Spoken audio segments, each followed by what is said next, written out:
Inanunsyo ni Pangulong Ferdinand Marcos Jr. ang pagtaas ng base pay ng military at uniformed personnel mula January 1, 2026, 2027 at 2028.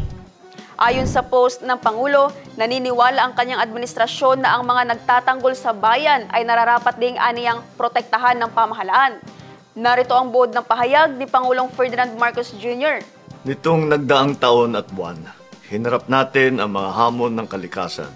Malalakas na bagyo, magkakasunod na lindol, pagputok ng bulkan at mga pagbaha. Sa gitna nito, naging matibay na sandigan ng bayan ang ating mga military at uniformed personnel o MUP.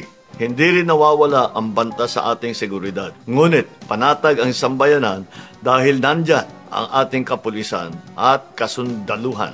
Ang ating mga MUP ang unang sumasagot sa tawag ng tungkulin kahit kaakibat nito ang mga banta sa kanilang kaligtasan. Sa lupa, tubig o himpapawid, hindi kayo nagdadalawang isip na magsakripisyo ng inyong kaligtasan para sa kapakanan ng bawat Pilipino. Bilang pagkilala sa inyong walang sawang paglilingkod, dedikasyon at husay, ating itataas ang base pay ng MUP. Kasama rito ang lahat ng military and uniformed personnel mula sa Department of National Defense, Department of Interior and Local Government, Philippine Coast Guard, Bureau of Corrections, National Mapping and Resource Information Authority.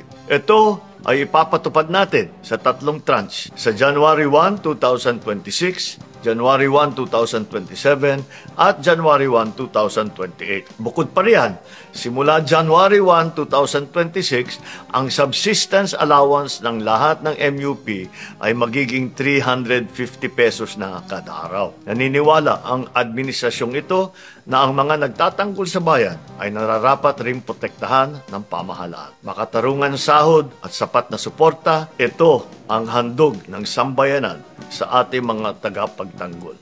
Mabuhay po kayo. Mabuhay ang bagong Pilipinas.